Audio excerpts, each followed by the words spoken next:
Boa noite, eu sou Guilherme Macalossi, está começando aqui na RDC TV mais uma edição do Cruzando as Conversas. Nosso programa sempre vai ao ar a partir das 22 horas e 30 minutos, trazendo para você, nosso público, os debates sobre os temas do momento, os assuntos mais importantes. Você pode participar enviando a sua mensagem através das redes sociais. Na sua tela, nesse momento, tem o WhatsApp, também é uma ferramenta de comunicação conosco e dentro das possibilidades nós vamos lendo as mensagens que vão chegando. Então não deixe de enviar a sua. Você pode nos assistir através do canal 24 e 524 da NET e também através dos nossos canais nas redes sociais. Estamos no YouTube, no Twitter, no Facebook e no Instagram. Na edição de hoje do nosso programa, nós vamos falar sobre a situação da segurança pública, um tema sempre muito atual. Aliás, o principal tema em debate no país há muito tempo. Sim, eu considero, pelo menos, superior à questão previdenciária. Porque, afinal de contas, a previdência, se ela não for aprovada, ninguém morre no dia seguinte. Mas a violência pode nos levar a um óbito a qualquer momento. Ainda mais dado um país onde os níveis de criminalidade não param de bater recordes.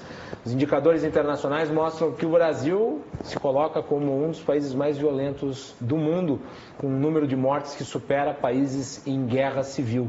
Segundo o Atlas da Violência, são quase 70 mil homicídios anuais. Sim, vou repetir, 70 mil homicídios anuais. E esta realidade se resulta numa vida menos tranquila. A expectativa de que talvez a gente não consiga chegar em casa. Então nós temos que tratar desse assunto continuamente. Para falar sobre ele, nós trouxemos aqui no programa 4 especialistas na área. O advogado da Defensoria Pública do Rio Grande do Sul, doutor André Esteves de Andrade. Presidente da Associação dos Oficiais da Brigada Militar e do Corpo de Bombeiros, Coronel Marcos Paulo Beck. Promotor de Justiça do Ministério Público do Rio Grande do Sul, doutor Eugênio Paes Amorim. Major do quadro de oficiais do Estado-Maior da Brigada Militar, Rafael Monteiro Costa. Muito bem, senhores, sejam todos muito bem-vindos aqui ao Cruzando as Conversas, é um prazer recebê-los. E eu começo falando, obviamente, sobre as iniciativas que eventualmente podem trazer algum tipo de melhoria nos indicadores da segurança pública. O ministro da Justiça e Segurança Pública, Sérgio Moro, apresentou recentemente na Câmara dos Deputados um projeto de lei anticrime que agora está para ser debatido na Câmara. Mas está atrás das prioridades em relação à reforma da Previdência. Eu começo perguntando ao doutor André qual que é a avaliação que ele faz desse conjunto de regramentos e sobre o aspecto político, ainda que vocês todos sejam técnicos da área da segurança, nas suas mais variadas áreas, o aspecto político de um tema tão importante como a segurança não correr em paralelo com a Previdência, que também é importante, mas atrás da Previdência, ou seja, em segunda prioridade, a questão da segurança pública. Doutor André, começa pelo senhor. Primeiro, boa noite, agradeço pelo convite, estar aqui representando a Defensoria Pública e trazendo o nosso olhar sobre a questão da segurança pública. Eu acho que a segurança pública, como você bem disse, é um assunto extremamente atual, extremamente relevante e um assunto extremamente complexo que não tem uma solução simples, uma solução fácil. Não existe uma resposta mágica para a criminalidade, para a segurança pública. É um assunto relevante, porém a Previdência também é um assunto de extremamente relevância para as finanças públicas. E a respeito do projeto do Moro, o que se tem de um olhar técnico e num olhar da questão da efetividade real das medidas tomadas, se entende que não é a melhor opção para se melhorar a segurança pública. O projeto traz diversas questões que são altamente polêmicas e altamente questionável a sua eficácia. Um exemplo, por exemplo, seria a questão de você poder transacionar um acordo sobre a aceitação da pena com benefício antes de ser averiguada a sua culpa ou não. O que se entende que, apesar do desejo de você ser mais rápido na punição, de você ser mais efetivo, mais eficaz, o caminho não é diminuir a possibilidade do poder público de examinar efetivamente aquela questão. É um dos pontos controversos do projeto que eu pessoalmente discordo, e existem diversos estudos discordando, além de outros modelos que talvez não sejam mais eficazes. Quando a gente pensa em segurança pública, eu acredito que o ideal seria buscar a causa daquela criminalidade. Porque senão nós vamos continuar dando o analgésico e esperando que a infecção mude. Não adianta eu ficar dando a dipirona e controlando os sintomas e achar que aquilo vai resolver. Não vai resolver. Nós temos estudos de criminologia. O objetivo é as causas da criminalidade. O que leva o indivíduo a delinquir. Como você pode desmobilizar as organizações criminosas que fazem a cooptação nas áreas pobres, carentes, onde o Estado não entra. Eu acho que um projeto de lei sério, que efetivamente busque diminuir a criminalidade, ele tem que passar por essa análise das causas. No caso, o senhor acha que o projeto do Sérgio Moro não é sério, então? Ele não responderia a essas demandas? Talvez não, o sério não seja a palavra, não seja eficaz. Ele não é eficaz para diminuir efetivamente a criminalidade. Talvez seja um projeto honesto, realmente uma tentativa de melhorar, mas não é o cerne da questão. De pouco adianta você tornar mais célere o procedimento, permitindo o indivíduo aceitar uma pena mais branda. E ok, nós já temos isso hoje no juizado especial e não funciona. O indivíduo se sente coagido a aceitar aquilo, independentemente de culpa, independente de oitiva de testemunhas, não é o caminho. É preciso buscar celeridade? É preciso. É preciso buscar uma punição justa e até correta e eficaz? Sim, mas não uma celeridade que nos tire o controle e o exame de efetivamente as garantias daquele indivíduo de que se ele vier a ser condenado, seja efetivamente por aquilo que ele fez. O senhor acha que o projeto confunde celeridade com pressa? Exatamente. Ele confunde totalmente essa questão, trazendo um direito penal de urgência, que nós costumamos falar na teoria jurídica, o direito penal de urgência, buscando uma punição mais célere, mas esquecendo de garantias fundamentais. E não é o caminho. Não se importa se eu punir mais rápido, eu tenho que buscar uma pena, uma punição que seja eficaz para o que eu quero. O que o objetivo é diminuir a criminalidade. Ok. O que é necessário para que eu alcance isso? Eu acho que tem que passar pelo tratamento da causa. O Estado tem que ocupar áreas onde ele não ocupa. O Estado tem que se preocupar em por que o indivíduo que mora naquela localidade, ele decidiu entrar para a facção criminosa e vender a droga dele. E não buscar uma punição mais rápida, que você vai levar aquele indivíduo para a cadeia e o indivíduo vai ficar preso, e seja por quantos anos for, e vai sair e vai voltar a reincidir, que é o que nós vemos na prática, é um ciclo que não se resolve. Nós temos que cortar esse ciclo. E para cortar, nós temos que atacar as causas. Muito bem. Coronel Marcos Paulo, bem-vindo ao programa, boa noite. A mesma questão. Boa noite, meus cumprimentos ao apresentador. Quero em especial cumprimentar os nossos sócios da Associação dos Oficiais da Brigada, os companheiros da Brigada Militar e do Corpo de Bombeiros Militar. Bem, eu acho que já o primeiro passo, não é eu acho, eu penso, nós estamos discutindo. Isso é muito bom. Nós nos dizemos especialistas, cada um nas suas áreas, buscando soluções. É isso aí que nós temos que fazer, apontar soluções. Elas não nascem do nada.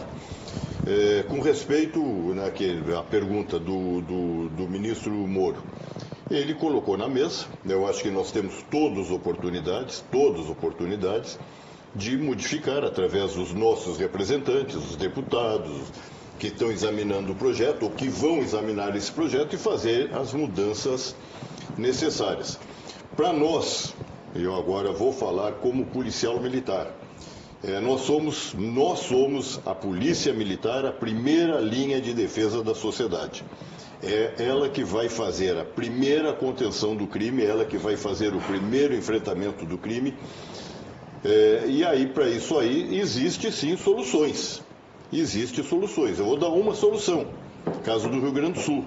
Não podemos resolver, certamente não podemos resolver de um momento para outro a evasão, a falta de efetivo que nós temos. Isso é uma coisa, não temos condições de receber 2.000 homens e formar, só se formá-los mal. Se eu não me engano, o quadro hoje de efetivo da brigada é inferior ao de muitos anos atrás, quando a população era menor. Se nós formos lá para os anos 90, e primeiro o seguinte, até para que as pessoas entendam, nós não inventamos, nós não temos um chapeuzinho, tiramos ali um número, vamos sortear o número do efetivo da brigada. As pessoas precisam saber.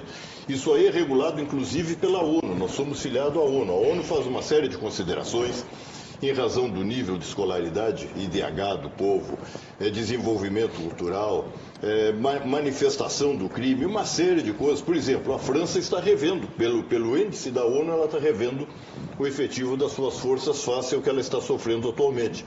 Então, nós tínhamos, nos anos 90, nós tínhamos na brigada 34 mil homens, estado efetivo. E hoje nós temos 15 mil homens, só que naquela época nós não tínhamos gente à disposição de presídios, não tínhamos tanta gente à disposição de diversos setores, tribunais, assembleia, gabinete militar, então realmente no efetivo de policiamento, pouca gente. Mas por que se diminuiu tanto, de 30 para 15? Políticas de governo, aquilo que os governos, eles parecem que entram descompromissados com a sociedade, querem fazer mudanças em 4 anos, que a gente até brinca, são plantões, em 4 anos ali, assume 4 anos e revoluciona. E a polícia é uma dessas coisas que só começa a se sentir a falta quando realmente o crime começa a tomar as ruas. Aquele negócio do Mayakovsky, né, que um dia os cães latem na esquina da minha casa, no dia seguinte eles latem no pátio da minha casa e eu comodamente estou dentro da minha casa, estou assistindo. No terceira noite os cães latem dentro da minha casa e eu da rua estou assistindo os cães dentro da minha casa. É isso que nós vamos acontecer nessa invasão do crime, nesse crescer do crime. Nós fazemos pesquisa, inclusive a Azof patrocinou uma pesquisa para uma empresa especializada idônea. Temos essa pesquisa, posso até lhe mandar. A população do Rio Grande tem medo. Seria muito bom que o senhor encaminhasse. Tem medo, e vou encaminhá-la, até a nossa jornalista vai fazer. A população tem medo dentro de casa hoje. Então nós temos uma população constrangida. O povo não quer saber de partido A ou de partido B, se a lei... O povo quer segurança, ele quer sair, quer ver o filho ir para a faculdade à noite e voltar, ir para a escola e voltar, a mulher sair com o carro, não ser assaltada, não ter a bolsa levada, não ter a vida tirada. O povo quer segurança. E segurança, basicamente, a primeira linha de defesa da sociedade, quem faz é a Polícia Militar. Mas nós temos uma série de sugestões, né? Por exemplo, uma delas, ciclo completo. O que é o ciclo completo? O ciclo completo de polícia é o que existe em várias polícias do mundo. Às vezes existe mais de uma polícia dentro de um mesmo ambiente fazendo ciclo completo. Ou seja, você pega uma ocorrência no seu início, caso do soldado no atendimento de uma ocorrência na rua, um policial, e conduz essa ocorrência até o final. Nós aqui temos 2 polícias fazendo uma atividade preventiva, ostensiva, e outra uma atividade judiciária, que é a investigação criminal. Então, devemos dar às polícias a capacidade de terem ciclo completo para o cidadão não chegar no meio de uma ocorrência e dizer, agora não é mais comigo, agora tu vai para aquela polícia lá. Então, isso é uma coisa que agiliza, facilita e deixa o cidadão acreditando na sua polícia, que primeiro nós temos que também ter a população com crença na sua polícia. Nós vamos, por exemplo, a países, e eu posso dizer aqui, eu tive em vários países estudando, fiz curso em vários países, fiz na Alemanha, fiz na França, fiz na Itália, fiz em Israel, posso afirmar, em vários países do mundo, nós temos um juizado criminal.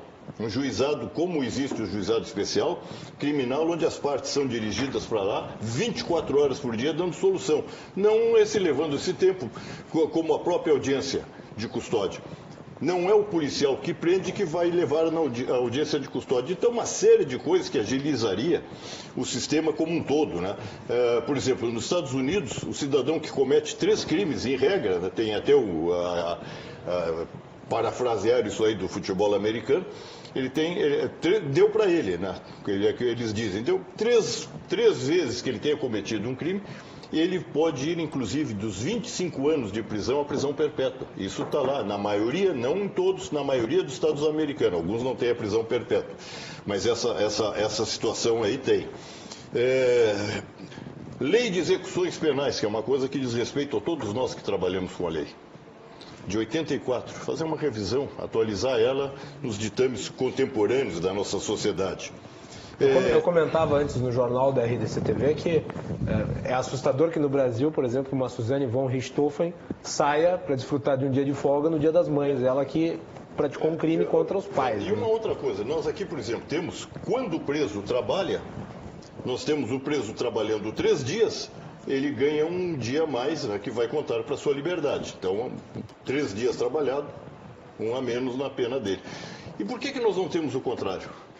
3 dias sem trabalhar, o preso tem aumento num dia na sua pena. Por que nós não temos isso? Porque nós só contamos para vantagem. E aí para liberar para a sociedade, se não está ainda em condições de. Audiência de custódia, que eu falei, juizados de instrução, o custo, nós temos que calcular, nós sabemos que a segurança pública, como eu disse, não vamos dar efetivo para a brigada, para a polícia, não vamos dar. Esse pessoal sai caro, não vamos dar, vamos deixar assim, vão levando. Pode dar viatura, dar meios, é extremamente importante. Toda a tecnologia, mas sem o homem não se faz policiamento. Mas aí o Estado acha que está economizando.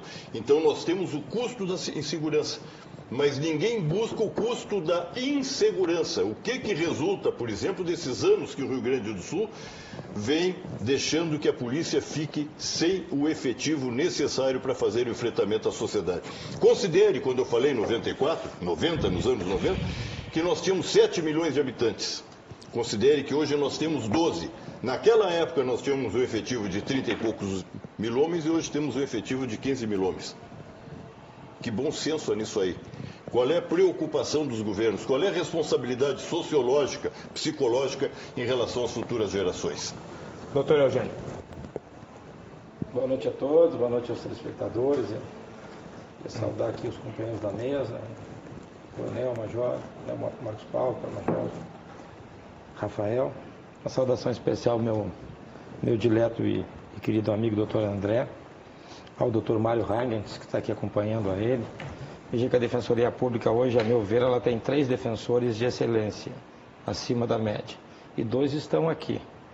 O outro é o Marcelo Candiago, que talvez esteja nos assistindo. Na minha opinião, evidentemente. Então, meu elogio, tanto tempo a gente não se vê, evidentemente que a gente diverge, né? Mas a importância do telespectador perceber como é que, às vezes, o nosso embate no júri, a habilidade do defensor. O doutor André, para criticar o projeto do Moro, bateu num detalhe do projeto. Num detalhe que realmente é discutível.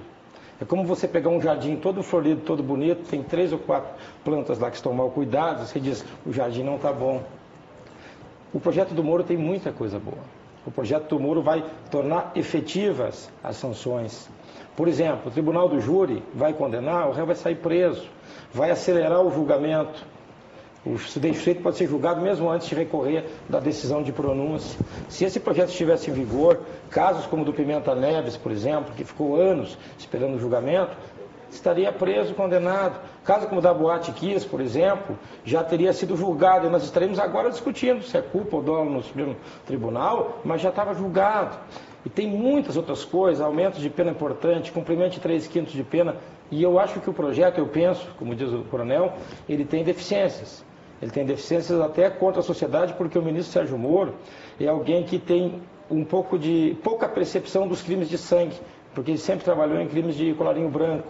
Então ele tem alguma dificuldade de compreender, por exemplo, que o roubo à mão armada não pode mais continuar sendo punido com regime semiaberto. Isso não existe em país nenhum do mundo. Regime fechado, no caso. Tem que ser fechado. As pessoas que estão assaltando e matando na rua são condenados que estão no regime semiaberto fajuto. Ele teria que ter estendido isso para o roubo, por exemplo. Hoje, por exemplo, aqui em Porto Alegre, teve um senhor que era dono de uma loja que acabou se defendendo de um assalto e matou o assaltante. O assaltante era procurado pela polícia. Pois é. Mas, e essa crítica pontual, eu também acho que é discutível a questão da barganha ali, desse direito penal de terceira velocidade, se não me engano, alguma coisa assim que fala na faculdade. Mas também não podemos ignorar que esse réu, isso funciona em alguns países, ele vai estar acompanhado de um advogado, um defensor público deste nível. Então ele não vai ser torturado a aceitar um acordo. Mas eu concordo com o defensor que essa questão é uma das questões que merecem um maior debate. Só a nossa divergência é histórica, algumas das divergências. Eu não posso dizer que a causa da criminalidade é a exclusão social e a falta do Estado no sentido social. Porque, assim como foi dito que nós não podemos tratar uma doença grave com a dipirona, nós também, por efeito contrário, devemos entender que uma doença não grave, se eu não der a dipirona, o camarada morre de febre.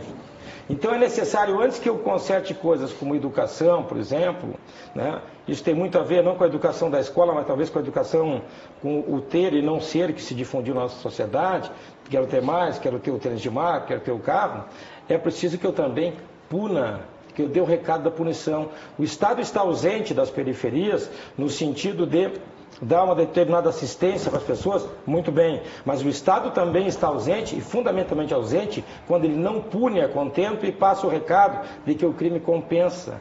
Os estudos modernos há muito tempo já sepultaram essa teoria sociológica. O crime hoje tem uma análise econômica, ele é custo e benefício. Se não fosse assim, não teríamos como explicar duas coisas.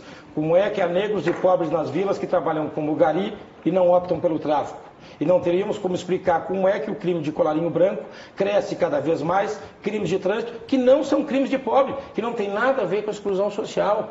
Veja que quando o governo do PT teve nesse período no poder, a pobreza no Brasil diminuiu e o crime aumentou. Principalmente no Nordeste. Como é que se explica isso, então, se a causa do crime seria a pobreza? Eu vejo, para encerrar aqui a minha fala, o seguinte... Digo isso com o máximo respeito, eu compreendo o ponto de vista dos doutores defensores, que é um ponto de vista institucional e é uma coisa que não cabe aqui discutir. Os nossos problemas são, fundamentalmente, o garantismo. O garantismo que tem vínculo político. Falaste em que nós temos que entender de política. Quem conhece o garantismo sabe que ele já teve 8 nomes. Abolicionismo, direito alternativo, criminologia crítica. Ele nasceu quando alguns marxistas da Alemanha se instalaram nos Estados Unidos no começo do século passado. E toda vez que ele é descoberto, ele vem mudando de nome. Ele é que causa o prende e solta, ele é que faz um juiz dizer que uma prisão em flagrante de um traficante não pode ser homologada porque não foi feita uma investigação, ele é que faz um desembargador dizer no Rio Grande do Sul que o traficante pode andar armado porque ele tem que defender a boca, ele deturpa o ativismo judicial que deturpa o cumprimento da lei, a subversão dos direitos humanos. Isso está presente no aparelhamento nas universidades, no legislativo e em algumas instituições do direito também. Rafael. Prazer em recebê-lo. Boa noite. Boa noite. Saudar os membros da mesa, Coronel Becker, nosso defensor, nosso promotor combativo, né?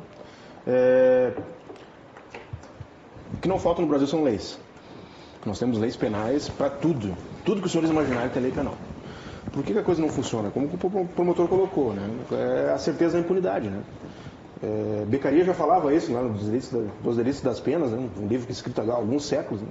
Que o que controla o criminoso é a certeza da punição, não é o grau da pena. Não adianta nós termos, hipoteticamente, uma pena de morte para homicídio se nós continuarmos com 8% de apuração de autoria dos crimes de sangue no Brasil.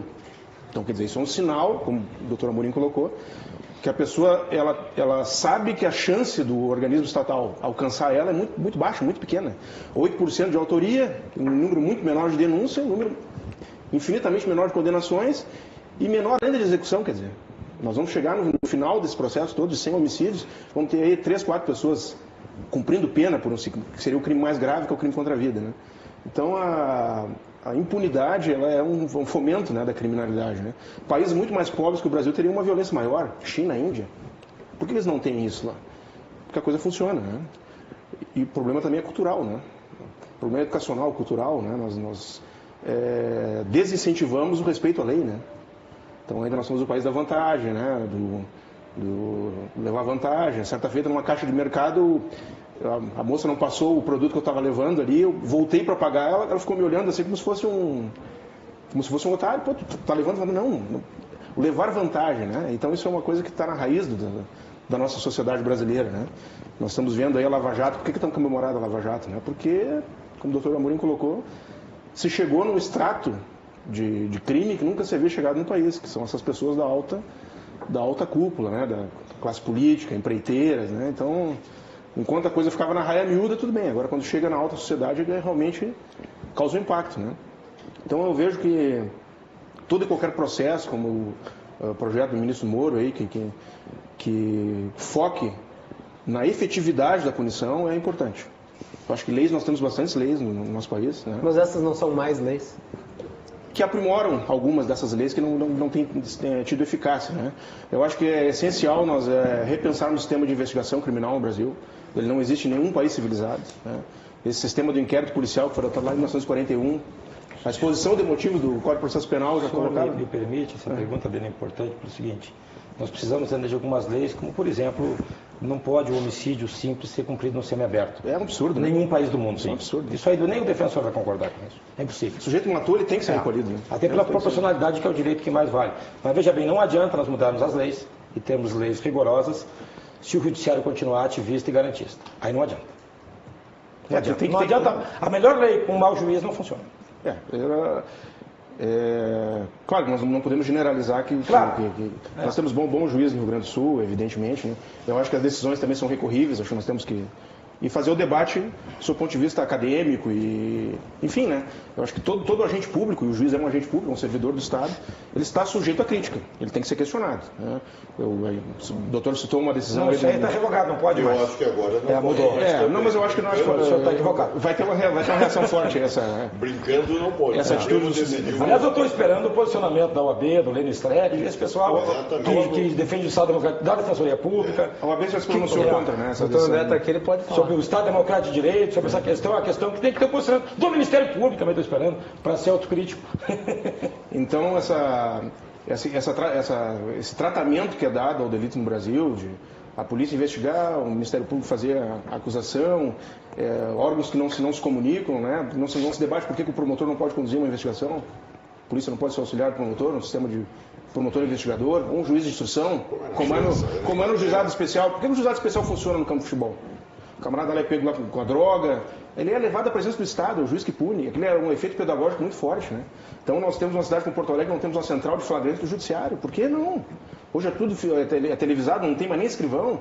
Leva as partes para um juiz de instrução, o juiz já ouve, aquilo vale como prova, já tem o defensor. A coisa ela tem que ter efetividade, não pode ficar não podemos mais estar tratando o delito no papel. Esse modelo que nós temos no Brasil hoje é falido, não funciona. Tem na Guiné-Bissau e em outro país da África. E aí acaba prejudicando o nosso trabalho como polícia ostensiva. O Ministério Público também fica à mercê da investigação, que muitas vezes é conduzida contra a vontade do Ministério Público, titular da ação penal. Então nós temos que ter efetividade. E aí também nós temos que ter a colaboração do Poder Judiciário. Né? Isso é uma coisa que dá trabalho, ter contato com as partes, né? Plantões, né? Isso aí, mas não há outra saída. Não tem como sustentar o modelo que nós temos hoje. Vamos fazer um intervalo, depois nós voltamos. Eu quero ouvir novamente o doutor André para fazer os devidos contrapontos. O Cruzando as Conversas volta em seguida aqui na RDC TV. Estamos falando sobre segurança pública. Já voltamos.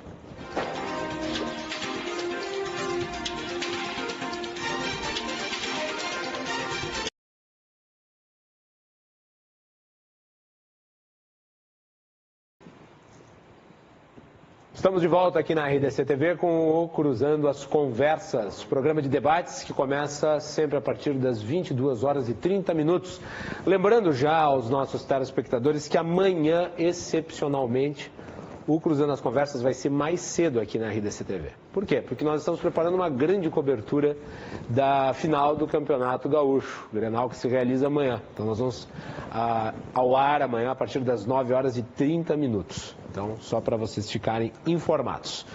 Muito bem, na edição de hoje do nosso programa, nós temos aqui a presença do Dr. André Esteves de Andrade, advogado da Defensoria Pública do Rio Grande do Sul, Coronel Marcos Paulo Beck, que é o presidente da Associação dos Oficiais da Brigada Militar e do Corpo de Bombeiros, promotor de Justiça do Ministério Público do Rio Grande do Sul, Dr. Eugênio Paes Amorim, major do quadro de oficiais do Estado-Maior da Brigada Militar, Rafael Monteiro Costa. E eu quero saudar também a presença aqui nos estúdios da RDC TV do Mário Reinetz, que é também advogado da Defensoria Pública do Rio Grande do Sul. E nós tínhamos convidado a princípio os dois para participar, em virtude da composição da mesa.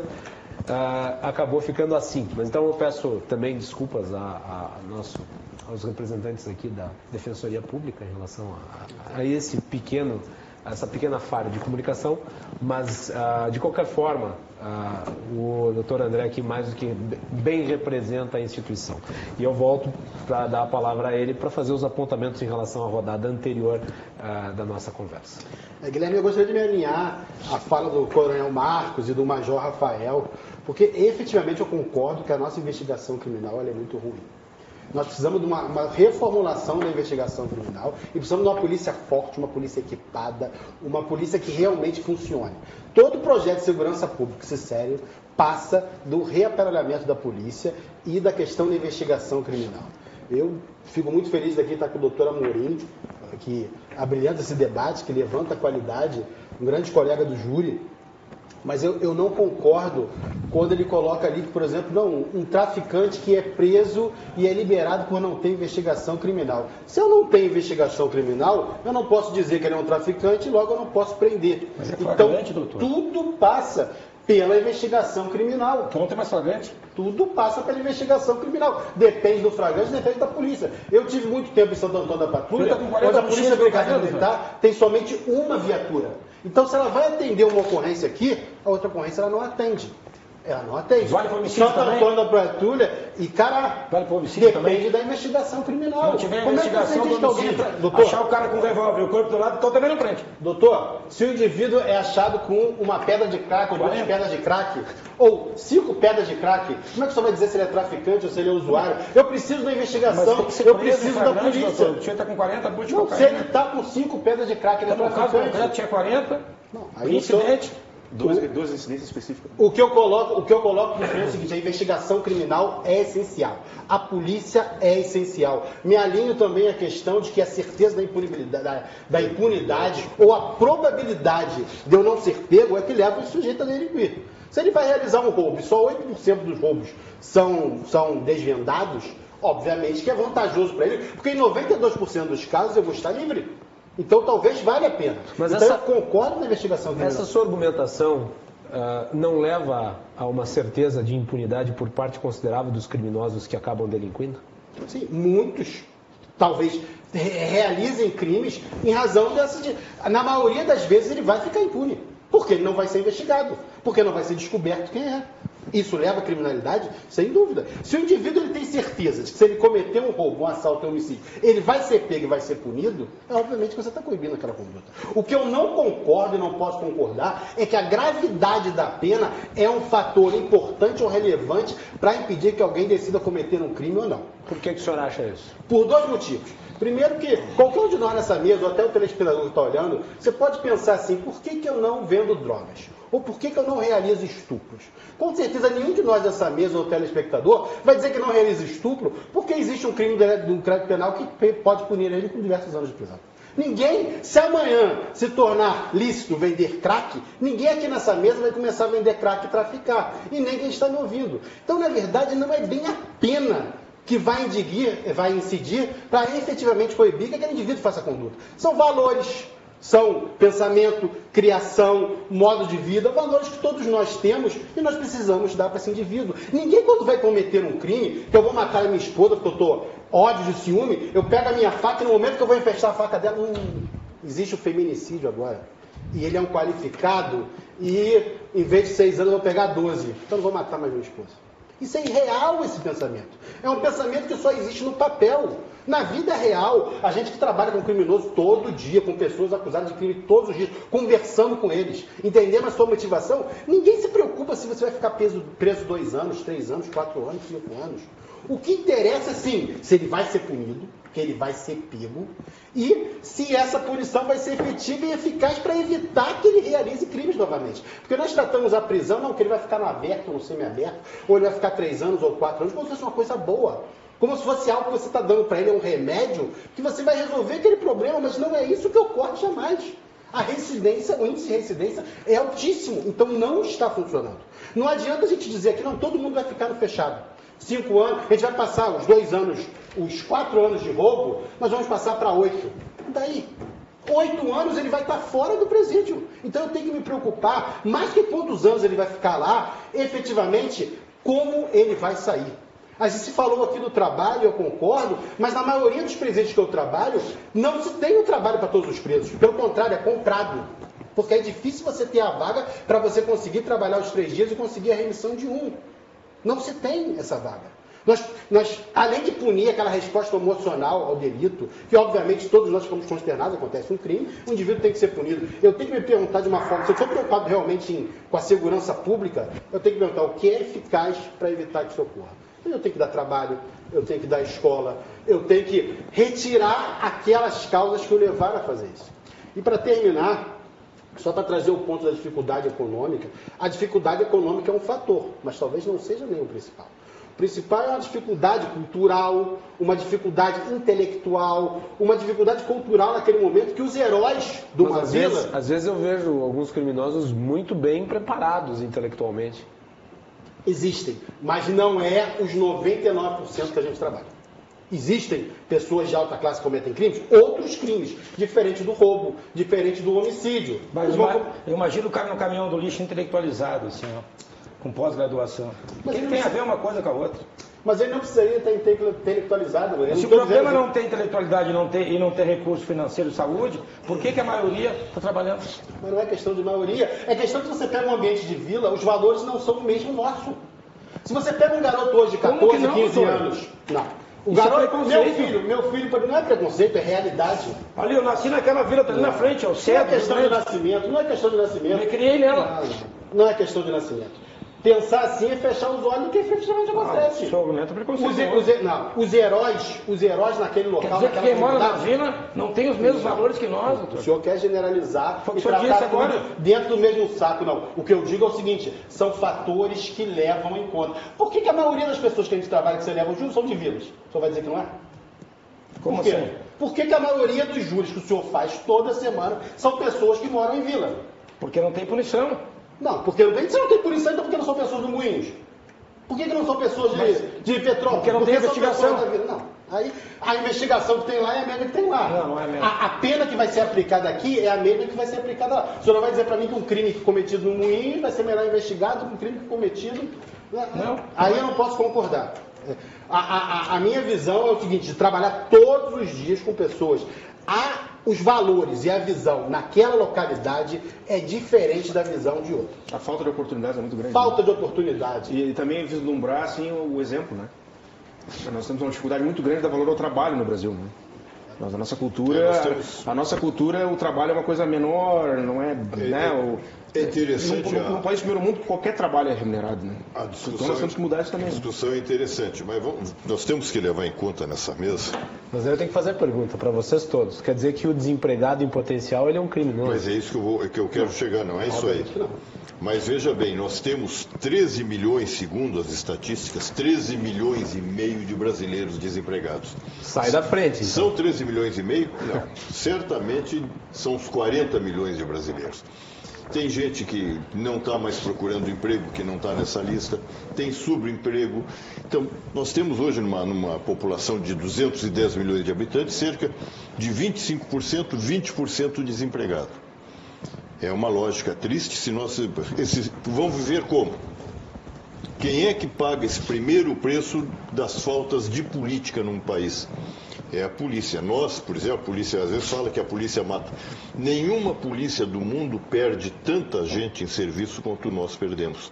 É o maior índice do mundo a morte de policiais brasileiros no enfrentamento ao crime. Com falta de efetivo, com carência de toda a ordem. Se eu trazer aqui para a população sentir o problema do policial, o mesmo policial que quando nós precisamos, chamamos e queremos ele rapidamente, é aquele que quando nós passamos na rua não somos capazes de um gesto de cumprimentar. É o mesmo policial que quando a brigada comprou, e isso nós fizemos e as redes sociais mostraram, comprou veículo Corolla, boa parte de classe média se revoltou porque tinha um Corolla e o soldado andava de Corolla. Então, primeiro, a sociedade tem que saber, e hoje está precisando de segurança pública e reconhece, mas tem que saber que esses anjos do sacrifício dão a vida pela defesa da sociedade. E precisam... São pouco valorizados? São pouco valorizados, sim. São pouco. Agora fala-se muito em segurança pública, há várias pessoas falando, empresas doando, mas efetivamente valorizar a segurança pública não é da cultura do brasileiro, não é da nossa cultura. Então, nós temos que aprender por exemplo, mas é o presidente americano, tudo bem. O presidente americano, numa escolta para eles, foi público, um policial sofreu um acidente, foi baixado do hospital, ele já tinha levantado o voo do americano, voltou para ir no hospital e visitar, reconhecer aquele homem. Na França, o Macron fez há pouco tempo a mesma coisa com um policial morto. Aqui, agora, até devo dizer, o governador do Rio de Janeiro inaugurou um processo novo nesse sentido. Mas a sociedade tem valorizado esses homens que defendem a sociedade. Aí discutimos uma série de lei, uma série de liberdade, e a sociedade está cada vez mais acuada. Sabiam os senhores, eu tenho trazido em várias oportunidades, que a brigada tem o dobro do índice de suicídio do Rio Grande do Sul? E sabe, isso é estatística, publicado em revista científica, não é um dado atirado aleatoriamente. O Rio Grande do Sul tem o dobro do suicídio do Brasil, quer dizer que o nosso índice de suicídio dentro da corporação é 4 vezes maior que o do Brasil. Por quê? Pela pressão que esse soldado sofre na defesa da sociedade. O retrabalho, estamos discutindo leis, o retrabalho. Os senhores já pensaram quantas vezes o soldado leva uma mesma pessoa perante a autoridade? Quantas vezes ele repreende? Quantas vezes ele enxuga gelo? Quantas vezes ele no semiaberto leva 10, 20 vezes uma pessoa? Já teve um caso aí de levar 72 vezes, se não me falha a memória, num ano um mesmo marginal. O furto hoje é um crime que já está praticamente... E o marginal sai antes dele. Então, nós temos que encarar assim como um todo. Porque lá São Tomás de Aquino e Montesquieu e Durkheim... Seja quem for, mas nós temos que objetivar, nós temos que parar de discutir sexo de anjo, teoria, e botar em prática, como falaram lá de Medellín. Realmente, chegou um ponto lá, um ponto tal que tiveram que tomar, todos uniram esforços. Isso que o senhor está falando foi a conversa em off, que eu mencionei Medellín como um caso, uma cidade que era extremamente violenta, que já não é mais tanto depois de medidas que tomaram medidas. Mas muitas vezes se menciona Nova York, mas Medellín é um caso mais próximo. Perfeito, a sociedade, os poderes como um todo, enfrentaram sem discussão, sem tergiversar, sem interpretar a lei dessa ou daquela maneira. Se nós não objetivarmos e continuarmos a interpretando e não aplicando efetivamente a legislação que temos, podemos fazer milhares, centenas mais de leis que não vai resolver nada. Cada vez o povo vai estar mais acuado, cada vez a bandidagem vai estar mais solta, cada vez... Por essa política dos governos, nós vamos ter menos policiais na rua, porque policial custa caro, os estados estão falidos, então vamos deixar que a população se defenda. Aí falam das milícias. A população, eu ando na cidade, nós não podemos desconhecer a realidade. Em bairros de classe média, e estão certos essas pessoas em fazerem, estão contratando guardas de rua, não estão contratando? Isso aí o que é? Uma falência da polícia.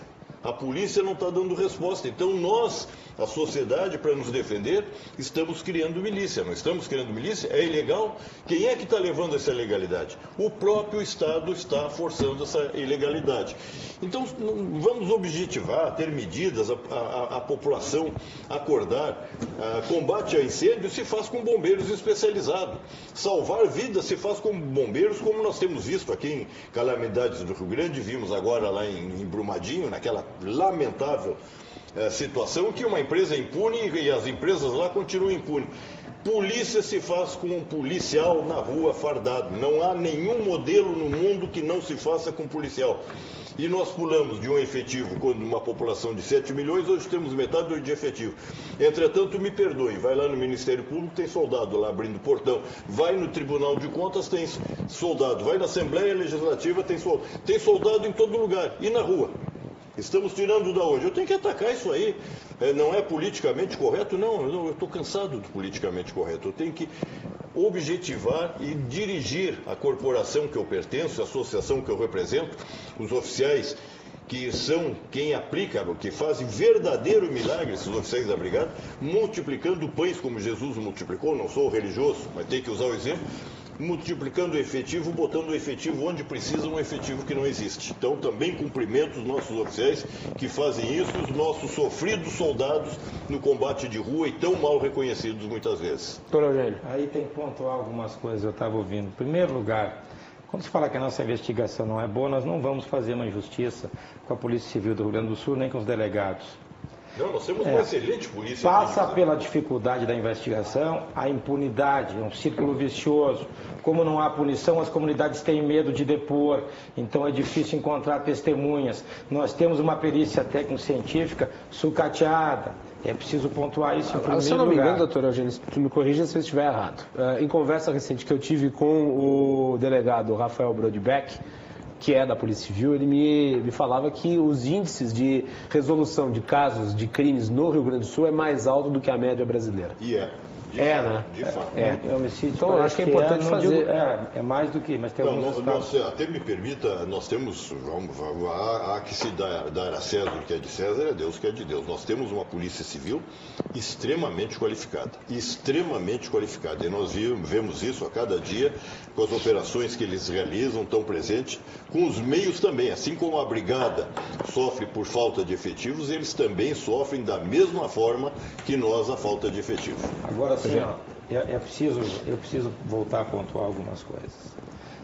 Aí você faz lei, né? Que maravilha. O artigo 302 do Código de Processo Penal fala nos seus 4 incisos que o sujeito é preso em flagrante, por exemplo, quando ele estiver na posse de instrumentos que presumam ser o autor da infração. E em nenhum dispositivo do Código de Processo Penal está escrito que para prender em flagrante tem que ter investigação. Aí o juiz decide assim, o defensor diz que está certo, e vem uma outra juíza e diz que está errado. Tanto está errado que foi revisto. O ativismo, a lei não diz isso, e o camarada, porque ele tem lá uma ideologia XYZ, inventa. O nosso problema é a ideologia dentro do direito. Esse discursinho de que prender não resolve, nos levou a esse estado de coisas. O garantismo está com as mãos escorrendo sangue. Essa é que é a verdade. Esse discurso, não vamos prender, não vamos aumentar a pena. Esse é o discurso que nós ouvimos há 30 anos. Porque prender não resolve, porque a reincidência aumenta. Não, a reincidência aumenta justamente porque nós não estamos prendendo. Essa reincidência é 70%. Quem trabalha no tribunal do júri, eu trabalho, o doutor trabalha, sabe que eu vou falar, é verdade. Você pega um sistema de consultas integradas, o camarada tem 7, 8, 10 homicídios, tem tráfico de drogas, tem porte de arma, tem roubo, ele entra e sai toda a hora. Isto é uma vergonha. Prender não resolve? Se o camarada está preso, como é que ele vai cometer crime? Me diga. Esses latrocínios de distância velha, se estivessem na cadeia, eles iam cometer crime como? Telepaticamente? Como é que prender não resolve? Mas aqui no Brasil, com as nossas penitenciárias de estado de penúria, eles têm cometido de dentro das cadeias. Só os líderes. Só os líderes. Só os líderes, uma minoria. Mas aí tem que resolver, tem que tirar a tomadinha. Mas se tirar a tomadinha, vai ter alguém dos direitos humanos deturpado e dizer, feriram a comunicação do preso. Pô, eu ouvi o doutor André falar aqui que punir o crime com mais vigor é uma solução emocional. Emocional? Para aí. É racional, tem que punir. Pena não é mais ressocialização. Nunca foi. Não se ressocializa alguém prendendo. Pena não é prevenção, ele tem razão. O cara vai deixar de cometer o crime que é a pena maior? Também acho que não. Pena é segurança pública. Quem está preso não está solto. Quem não está solto não comete crime. Pronto. É tão difícil entender isso. Se o camarada cometer um assalto, 2, 3 e ficar preso, ele não vai cometer o 4º, o 5º e o 6º, porque dentro da cadeia é impossível assaltar. Outra, o aparelhamento tem que parar. Mentem sobre números de encarceramento. Dizem que o Brasil tem 700 mil presos, que é a 4ª população carcerária. Mentira descarada. Que não considera números proporcionais, que não considera que desses 700 mil, cerca de 400 estão com a tornozeleira essa da nuvem, que o cara vai para casa. Não falam, mentem para a população, mentem nas academias, mentem nos tribunais, mentem na imprensa. Um aparelhado. Esta gente é diretamente culpada pelo estado de caos do Brasil. Isso tem que ser dito. Eu também não sou politicamente correto. Pelo amor de Deus. Olha, você vê um país como os Estados Unidos, o Mike Parker, ex-chefe de polícia de Los Angeles, xerife, vai estar num evento aqui o mês que vem. Nova York era, em 85, o 2º centro urbano mais violento do mundo. Só perdia para Belfort Roxo. Tá? Belfort Roxo continua sendo violento. E Nova York, punindo os crimes pequenos com rigor, a lógica inversa do Brasil, hoje está em número 150 no país, nos Estados Unidos. 150. Isso não foi conseguido dando pão, sopa ou uma escola melhor. Foi mostrando que o Estado é presente. Você cometeu o crime, você tem que ser punido. Não é mais possível, esse discurso não pode continuar. As pessoas que defendem, as instituições que defendem esse discurso, têm que se dar conta que os outros estão morrendo por causa desse discurso. Esse discurso é assassino. Agora eu pego esse Por favor, doutor, só deixa eu pegar o doutor André para ele fazer um pequeno contraponto e depois passar a palavra. Só responder ao doutor, tem uma fala excelente, como sempre, excelente, mas é um discurso emocional. É um discurso emocional. Como se pedir a redução de pena ou pedir que efetivamente se comprove a culpa fosse questão porque eu tenho pena daquele indivíduo. Não, eu quero que ele tenha o celular no presídio, porque eu tenho pena dele, ele tem o direito a dar o celular. Ninguém fala sobre isso. A gente só discute que não funciona. O doutor deu exemplo de Nova York, de 85, ok, em Nova York aconteceu as estatísticas, mas em todas as cidades em volta de Nova York, Brooklyn, a criminalidade aumentou. O que houve foi um deslocamento de criminalidade. Porque se aumentou o quê? A polícia. Se aparelhou a polícia passou a ser extensiva naquele local, câmeras, vigilância, as pessoas saíram dali e foram cometer crime em outro local. Simplesmente isso. Há anos nós vemos com essa questão de quanto mais se prende, mais se resolve. Eu vou dar um exemplo de Tramandaí, que é uma comarca que eu conheço bem. Trabalho lá desde 2012. Tramandaí é a comarca do estado que mais se prende. Furto se prende sempre. Tanto se prende que chegou o presídio feminino de Torres ser interditado somente para Tramandaí, porque respondia por mais de 70% das presas naquela localidade. E a cada ano a criminalidade só aumenta de Tramandaí. E eu falo isso por experiência própria, porque eu lá acompanho. Se você tem um pensamento que quanto mais você punir, quanto mais você vai efetivo, isso vai diminuir, eu tinha que ver isso na prática, mas eu não vejo. Se resolvesse, eu estaria aqui, porque qual é o nosso objetivo aqui, na verdade? Melhorar a segurança pública. Quanto a isso, ninguém discute. Nós queremos uma sociedade mais justa, uma sociedade mais segura, que a gente possa ir na rua, que nossos filhos possam sair, e eu posso ficar tranquilo, que realmente hoje não é. Nós queremos isso. Se isso efetivamente seja efetivo, eu estaria aqui com certeza defendendo. Não, vamos punir, vamos garantir o que a lei está dizendo, mas vamos punir, vamos prender. Só que não é efetivo. O efetivo é, sim, não ficar impunes. Ele tem que ter a certeza da punição. Eu tenho que ter a polícia ostensiva forte. Eu tenho que ter a polícia civil investigando forte. Esse é o caminho. E nós temos que ter o Estado ocupando espaço onde não ocupa. Mas não adianta ter a polícia civil prendendo e sendo ostensiva quando de repente o bandido já é solto logo imediatamente. Mas isso não acontece. Isso não acontece de ser preso logo imediatamente. Isso é uma falácia. Eu fiz um júri em Caxias do Sul não tem muito tempo. Vou contar o caso do Israel, que é um caso conhecido, que é um indivíduo de Lajeado, que ele foi reconhecido por ter estuprado uma mulher.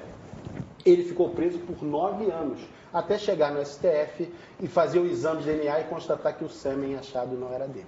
Ele ficou preso 9 anos para ser inocentado. Como se devolve esses 9 anos esse indivíduo? Na verdade, o que a gente se observa... Mas esse caso não é uma exceção? Da prisão preventiva, não é. Da prisão preventiva, caso desse caso específico do Supremo que o senhor menciona? Hoje em dia, não é uma exceção de demorar tanto para você comprovar a inocência do indivíduo que era absolutamente inocente. Você demora muito tempo para você comprovar. Mas a prisão preventiva, ela não é mais uma exceção. Prevenção preventiva por tráfico, prisão preventiva. Na maioria dos casos. Roubo, crime cometido com violência ou grave ameaça, preventivo. Ele perguntou se é exceção prender inocentes. Não é exceção. Essa é a pergunta. Não considero que seja exceção, doutor, mas ainda que seja... Você tem razão, hoje a prisão preventiva é bastante utilizada. Ela é uma regra. Poderia ser mais. Então, essa questão de prende e solta, ela não é... Ela é uma coisa que está arraigada, um senso comum, um lugar comum você dizer isso, mas na prática não é o que acontece. André, desculpe, eu não quero interromper. Até a questão... O senhor não me interrompeu. Mas o senhor não folheia os consultas integradas dos réus que o senhor defende? Okay. E o senhor não vê ali que todos eles entram e saem toda hora? Não entra e sai Será toda hora. Será que nós vemos eu vivo num planeta, o senhor no outro? Não, entra e sai toda hora, não. A reincidência é muito comum. Por quê? Porque nós não... Como é que vai reincidir se não tiver solto? Mas ele vai sair solto um dia, doutor. Então tá bom. O que o senhor defende? Que não seja 6, que seja 12 anos? Cumprir a pena. E quando ele sair, quando ele acabar a pena dele? Cumprir 10. Tudo bem. E quando acabar a pena dele? Bom, eu poupei uns 8 anos na sociedade. Doutor, só aguardar isso, por favor. Um dado interessante que é do Infopem. Em 2016, nós tínhamos 750 mil presos no Brasil. É o último dado oficial, 2016. Então, calculamos que hoje, no mínimo, nós tenhamos 850 mil presos no Brasil. Isso é dado do Infopem. Não, nós não temos, não estão presos. Sim, o dado é mentiroso. Nos Estados Unidos, 400 mil estão com a tornozeleira ou estão prisão domiciliar. O dado é falso. Mas realmente é o dado que tem. Não, preso de. Pergunta na Europa o que é preso. Preso é quem está fechado. Nos Estados Unidos, em 2016, 2,14 milhões de presos. E na China, até graças ao regime também, que as punições são severas. É uma ditadura. É uma ditadura, exatamente. Então, na China, 1.650.000 presos. Né? Acho que não dá para comparar. Mas a população. Eu não me refiro ao poder executivo. Questão da população. Então, não, esses dados aí também quero dar oportunidade que o Major Monteiro é um excelente jurista, nos acompanha na associação ali, e é jovem que deu opinião também. Isso que o doutor Amorim coloca, né, desses indivíduos que estão em liberdade, né, na região metropolitana tem em torno de 3.000 pessoas condenadas que deveriam estar no regime semiaberto, recolhidas. Na estatística está com... Na verdade, estão na rua. Então, quer dizer, isso é um fomentador. Quer dizer, esses 3.000 indivíduos que já foram presos, processados, condenados, se estivessem cumprindo a legislação que tem hoje, não precisa criar nada mais do que já tem hoje, que é o regime semiaberto, já nós teríamos índices criminais muito melhores. Com a legislação atual. Com a legislação atual. Sem lei anticrime do Então, é inadmissível que um governo passe 4 anos e não construa um presídio. Não pode acontecer isso. Isso é um caso que deveria ser tratado como uma improbidade administrativa. Com a criminalidade que nós temos hoje. Dentro de viatura da brigada? Né? Então... mas tem verba. Governos passados devolveram verba. Eu saí agora do Conselho Penitenciário, tá? O Sérgio Moro não me quis de novo na recondução. Colocou um colega que é mais identificado com a PAC, com a defesa de direitos humanos, tal, tudo bem. E eu aprendi lá que todo ano volta muito dinheiro por falta de projeto. Incompetência. E por burocracia demais imposta lá pela interferência de ONGs e do pessoal do garantismo. Também tem também a questão do contingenciamento. Eu sei que o fundo penitenciário era muito contingenciado para fins de superávit das contas do governo. Então isso aí são prioridades que têm que ser elencadas, né? Tem isso. Então nós temos que investir no sistema penal. Né? E no nosso sistema ele tem 3 níveis, né? O fechado, o semiaberto e o aberto. Nós temos um sistema progressivo, que tem as suas críticas, as suas, enfim, né? Mas se nós já tivéssemos um semiaberto mais estruturado, nós diminuímos muito os índices de criminalidade. Né? Então, esse tratamento do nosso sistema penitenciário ele tem que ser mais acurado, nós temos que ter uma visão de que investir em presídio é investir em segurança. E o controle do presídio, o que o senhor acha? Nós não temos que ter o controle do presídio? Hoje, na verdade... Nós podemos fazer concessões às facções para evitar motim? Hoje são acordos de cavalheiros, né? Pois é. Está se negociando com criminosos, você está concedendo a ele isso comando na realidade. Isso está na lei? Se submete ao criminoso, você consegue o comando. Né? Sistema de telefonia. Quer se ligar bem, vai no presídio. Então, o nosso maior presídio do Rio Grande do Sul é de 50. Então, ninguém me contou. Eu fui a Charqueadas e vi presos... E aí eu dou a razão à Defensoria Pública, eu vi presos 10, 12 dentro de uma cela pequena, e no fundo da galeria, aquela mesma cela, 2 daquela cela, comportavam o chefe dos V7, que tinha cama de Super King, tela plana, tudo pintadinho. Ninguém vê isso? Onde estão as instituições que não enxergam isso? Agora pelo menos foi criada uma secretaria, esperamos que não seja um cabide de empregos, não, uma secretaria que vai tratar exatamente da administração penitenciária. Quem é o secretário? É um procurador. É um procurador de justiça. Espero que seja uma escolha certa e que ele saiba também escolher aqueles que o cercam, mas de qualquer maneira, por isso que esperamos que não seja. Eu não sei qual é a experiência do colega nessa área, confesso que eu não conheço. Doutor André, progressão de pena. A progressão de pena é necessário. Necessário? Obviamente necessário, porque como é que você pega um indivíduo e deixa dele 10 anos, acabou a pena aqui, 10 anos, amanhã ele está na rua. Aí está aqui, ó, sai, está aí na rua pegando o ônibus. Você está fazendo um desserviço a ele e principalmente à sociedade. Mas no momento atual não parece que o cara cometeu o delito ontem e hoje ele já tá praticamente... Ele pode sair, desfrutar da liberdade? É aquela ideia do lugar comum que a polícia prende e o juiz solta, que não é real. Não é real. A preventiva hoje é a regra. Agora, a progressão do regime é essencial para quê? Para buscar que aquele indivíduo que saia, ele tenha ressocializado. Ele não venha reincidir ou diminuir ao máximo a possibilidade de ele vir reincidir novamente. Se você não fizer gradativo, se você não permitir a ele que ele saia para trabalhar e volte ao presídio de noite, que volte ao presídio no final de semana, que ele tenha fora do presídio monitorado até o momento de acabar a pena dele final, aí você vai obter a reincidência de 100%. O objetivo da pena é, obviamente, punir aquele indivíduo, mas é buscar evitar que ele venha a reincidir. Para isso, você precisa acompanhar. Eu acho que esse acompanhamento para sair do presídio ele tinha que ser muito mais eficaz do que é. Porque aí está a chave. Aí está a chave. Esse indivíduo sai, ele vai trabalhar onde?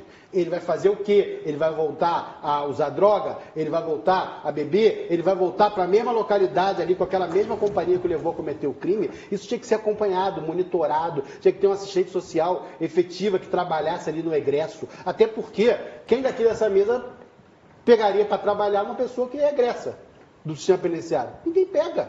Ninguém pega, porque você tem medo. Se aquele indivíduo sai do sistema penitenciário, você não dá trabalho a ele, se você não acompanha, o que você vai esperar desse indivíduo? É irreal você achar que de uma noite para o dia, porque ele ficou preso 10 anos, está preso 10 anos, amanhã ele sai, ele não vai cometer delitos. Tem que ser gradual e tem que ser mais de perto, tem que ser um acompanhamento mais eficaz do que é hoje. Talvez aí esteja a chave... Essas instituições ruínas não é inviável fazer isso? Por que é inviável? É a utilização do dinheiro de forma correta. É um investimento que vai trazer a eficácia. E a segurança é prioridade, tem que ser colocado assim. Tem que ser colocado. Tem que ser prioridade. A execução penal, ela tem que, como o doutor colocou, oficial de custódia, de condicional, claro. Tem que existir isso. Mas, assim, ó, Aqui no Brasil não existe. Nada disso existe. Ponto. É uma piada. Existe. Então o problema não é que ele vai ficar fechado, ou semi-aberto, ou não aberto. O problema é o seguinte, ele vai ser monitorado, ele vai ser acompanhado. Mas, meu querido, veja só, o coronel falou um negócio importante da remissão.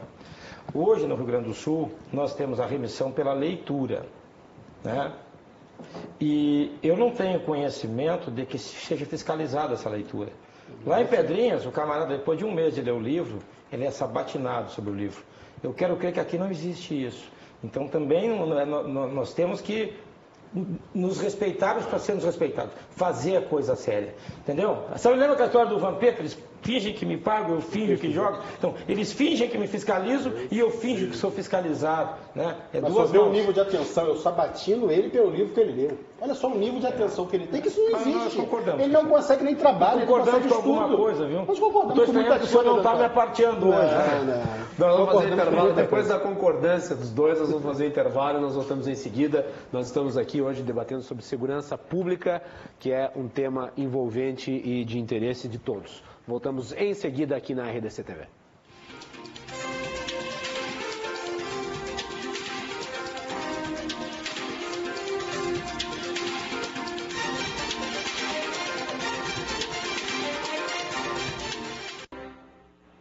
Estamos de volta aqui na RDC TV com o Cruzando as Conversas. E lembrando ao nosso público, amanhã o programa vai ao ar mais cedo, a partir das 9 horas e 30 minutos, em virtude da cobertura que a emissora vai fazer do Grenal, disputa aí da final do Campeonato Gaúcho.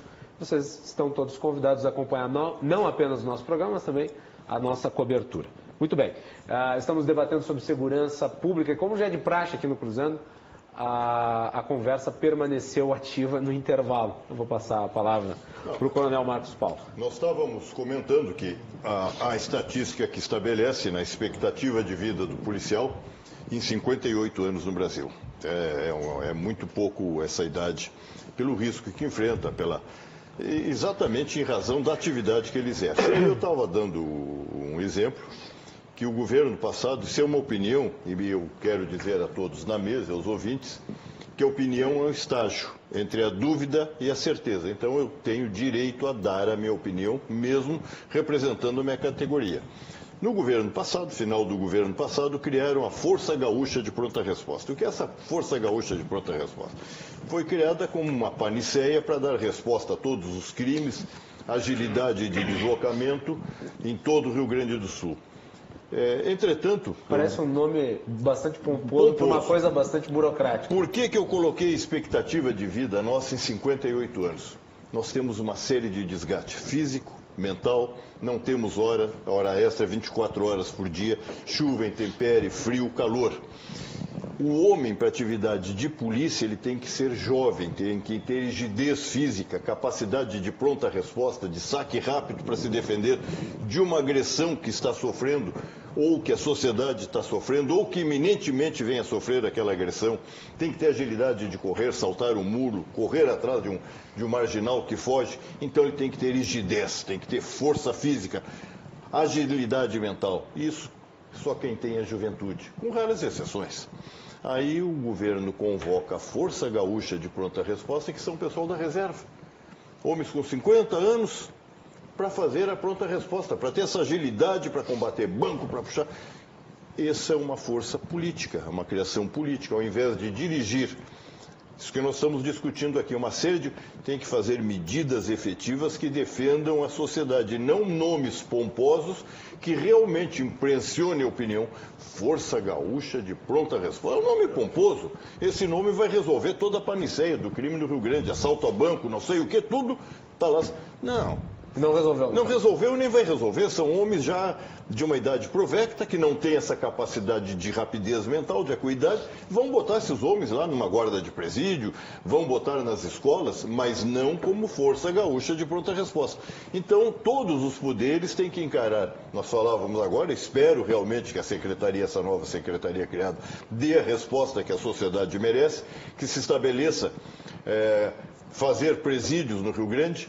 Não um nem dois, tem que fazer presídios de acordo com a demanda que nós temos. Mas não é um problema em relação às prefeituras, porque quem tem que administrar o problema de receber um presídio são os governos municipais. E eles reclamam de não ter recursos para bancar isso. Os governos têm força suficiente, nós estamos no Estado de Direito, então eu não quero, mas todos querem impostos, né? Todos querem que retornem os impostos, todos querem aumento de ICMS, todos querem tudo. Tem que ter o ônus, tem que ter o bônus. A sociedade precisa disso aí, nós precisamos, está clamando. E aí como é que vamos reclamar? Realmente, onde é que vamos botar todos esses presos que estão aí? Esses 3 mil que estão aqui, nós temos presídios para colocá-los? Não temos. E os que vão ser presos? E os que estão sendo presos hoje, amanhã? Então o Estado é um todo. O Estado é um todo. O Estado tem que parar de ter políticas de governo de 4 em 4 anos e ter estratégia de longo prazo. Tem que fazer um planejamento e a sociedade tem que ser afiadora e está cumprindo. Partidos não têm responsabilidade, o governo não tem responsabilidade, entram, revolucionam tudo, não olham o passado. Eu já vi essa história, eu sou veterano, para não dizer que eu sou velho. A cada governo, desde que eu era garoto que entrei na brigada, a cada governo, olha, agora nós enxugamos a parte administrativa e colocamos tudo no policiamento. A cada governo, nunca a polícia militar e a polícia civil tiveram tão próxima. Parece que nunca, cada governo, não, agora nós aproximamos. Discurso, sempre tiveram próximas as polícias, elas não têm meios, não têm efetivo. Você não acha que falta para nós um sistema de inteligência que funcione e harmônico entre as instituições? Porque é tudo no amadorismo. Me desculpe a realidade. Doutor, que lá o policial X investiga na Bom Jesus, ele sabe quem é o Pedrinho, que é amigo do Paulinho, que usou arma tal. Isso nada vai com um computador. Em gênero e número. Eu trabalhei em área de inteligência. Isso seria muito importante para combater. Trabalhei em área de inteligência e também eu não vejo expert em área de inteligência em buscar, em fazer uma rede de informantes, em coletar dados, em trabalhar direcionado para evitar o crime. Nós temos organizações trabalhando. Quantas vezes essas... É duro, mas será que elas estão trabalhando efetivamente na busca de elucidar crimes? Será que não trabalharam desviadas dos seus objetivos? Eu penso que nós estamos ainda muito longe de um profissionalismo que a sociedade merecesse. Muito longe, muito longe. Eu vejo lá, a gente faz júri, nós, o defensor público às vezes pega um processo na véspera, gostaria de ter conversado com o réu, conhecido o familiar, acompanhado o inquérito policial, o próprio Ministério Público às vezes, pelo excesso de trabalho, não faz a coisa como deveria fazer, e às vezes no júri a gente resolve isso na oratória, no momento de plenário. Isso é uma coisa que me chateia demais. Nós devíamos ter mais profissionalismo, mais organização, todos nós, também executivo, legislativo, até pelo que a gente recebe, né? Quer ver uma coisa, doutor? Vamos aqui nomear. Municípios, cidades médias, cidades pequenas. Alguém não sabe quem é o traficante de droga? Sim, pois é. Todos sabem. E por que não se acha? Então, como sabe quem é o traficante de droga, quem é que faz o descaminho, quem é que está envolvido com prostituição de menores?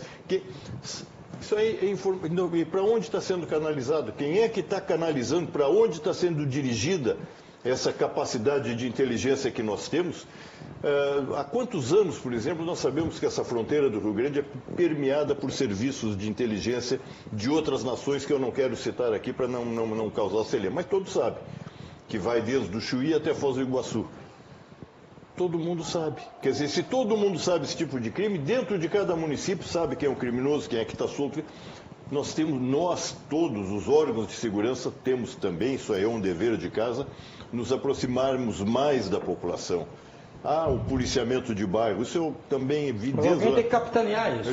Desde lá do Japão. Alguém tem que levar, tem que colocar isso na mesa, é o Ministério Público, é o governo estadual. Somos todos nós, eu acho. Alguém tem que ter uma iniciativa. Eu acho que todos nós temos que nos unir e apresentar soluções.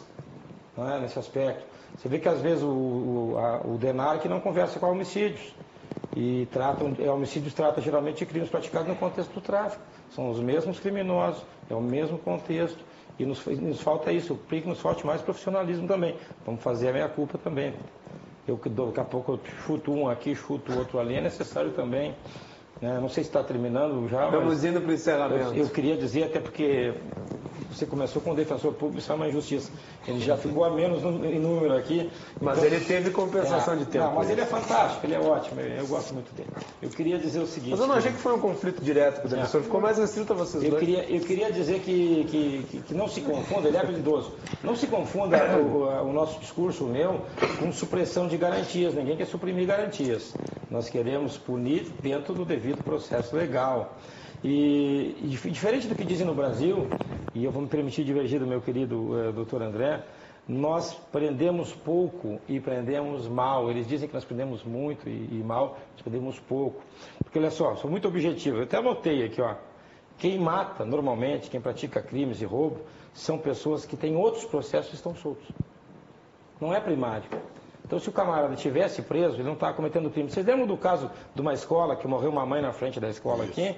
O criminoso foi preso por assalto, recebeu liberdade provisória sob o compromisso de não cometer crimes e compareceu ao fórum. Aí ele cometeu um novo assalto, o compromisso dele com o judiciário não serviu para nada, soltaram de novo. Se ele não tivesse sido solto, ele não ia ter matado aquela mãe. Viram como é que a coisa funciona? Sem o discurso romântico.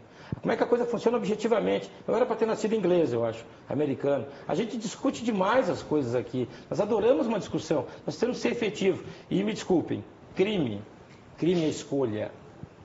Crime é relação custo-benefício. É empreitada. Crime é escolha. Ninguém é obrigado a cometer crime, ninguém é obrigado a ir para a cadeia. Por favor. Agradecer a oportunidade, acho que é importante nós trazermos esse debate para a sociedade, né? Eu acho que segurança tem que ser prioridade. Prioridade de governos, de investimentos. Me preocupa muito a situação prisional do Rio Grande do Sul. Nós não construímos presídio, nós não fazemos a efetividade das penas. Dignidade no tratamento penal é importante, como o defensor colocou. Eu acho que o sistema não pode dessocializar o indivíduo. Não é obrigação, eu acho que é utópico até, essa ressocialização através da pena. Acho que isso aí não é uma coisa para mim está superada. Mas ele não pode ser dessocializado, ele não pode sair pior do que ele entrou. Acho que o sistema tem que oportunizar para ele, né, essa oportunidade de sair do crime. Mas a punição, o encarceramento como o doutor Amorim colocou, essencial para o controle da criminalidade. O indivíduo cometeu o crime, ele tem que ser encarcerado. Muito bem. Obrigado, doutor Rafael. Eu vou pegar um gancho até no que disse o Major Monteiro. Eu estou saindo melhor daqui do que eu entrei, certamente, porque realmente aprendi com todos os senhores essa discussão. Cumprimento os senhores como mediadores, companheiros de mesa. Especialmente quero cumprimentar a população gaúcha, que saiba que nós, da Brigada e dos Bombeiros, nos preocupamos essencialmente pelo bem-estar da população gaúcha. E um abraço muito cordial aos sócios da Azof, que são os companheiros da Brigada Militar, do CNS, quadro dos oficiais de nível superior, da Brigada Militar e do Corpo de Bombeiros, e a toda a minha corporação como um todo que está nessa labuta, nessa faina, nessa luta, nesse combate diário contra o crime e pelo bem-estar social. Muito obrigado a todos. Obrigado, coronel. Doutor Rafael. Gostaria de agradecer aqui o convite da RDS, gostei bastante do debate, agradeço os companheiros da mesa, ao mediador. Eu gostaria só para finalizar a questão, eu não considero que crime é uma escolha. Se crime fosse uma escolha, nós teríamos crimes cometidos da mesma maneira em todos os segmentos sociais, em todos os locais da cidade, e não é o que a gente vê. É segmentado e nós temos uma porcentagem da população que é a clientela do direito penal. São pessoas pobres, negras, que moram em vila, marginalizado. Não é um indivíduo de classe média alta. Podem cometer crimes? Obviamente que podem, mas cometem normalmente outros tipos de crime. Então, essa questão de crime é uma escolha, eu acredito que seja uma simplificação, pedindo perdão aqui ao doutor Amorim. Eu acredito que seja uma simplificação e com simplificação nós não vamos alterar nosso quadro de segurança pública. Precisamos de pena, sim, mas precisamos de uma pena efetiva, eficaz, para mudar a causa que levou aquele indivíduo a cometer a criminalidade. E se faz isso não simplesmente com a pena mais alta, com o maior número de anos, ou com a prisão em si, porque se a prisão fosse boa, ela resolvia, e não é isso que se vê na prática. Temos que buscar penas alternativas, controle, atenção para aquele indivíduo. Finalizo somente contando um caso do júri. Uma vez, aqui em Porto Alegre mesmo, atendi um indivíduo que no final ele foi preso há 25 anos. E após um longo debate com com o promotor no tribunal do júri. E no final do júri, ele com 20 e poucos anos nas costas, ele me abraçou, era um indivíduo primário, inclusive, e disse para mim assim, eu nunca na minha vida recebi tanta atenção de outra pessoa como eu recebi aqui hoje. Então, um indivíduo que tinha acabado de sair dali com quase 30 anos de cadeia. Então, eu agradeço a atenção, agradeço os telespectadores. Obrigado, doutor André. E agradeço a todos os demais componentes dessa mesa pela participação e fazer novamente o registro e agradecer também a presença aqui no estúdio do Dr. Mário. Obrigado. E já está desde agora convidado para que numa próxima oportunidade em que nós debatemos segurança pública, o senhor compareça daí sim, ocupando um lugar nessa mesa. Eu tenho certeza vai ser uma grande honra para todos nós. Muito obrigado a todos que nos acompanham, todos os que nos mandaram mensagens.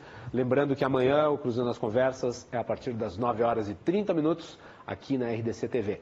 Boa noite e até amanhã.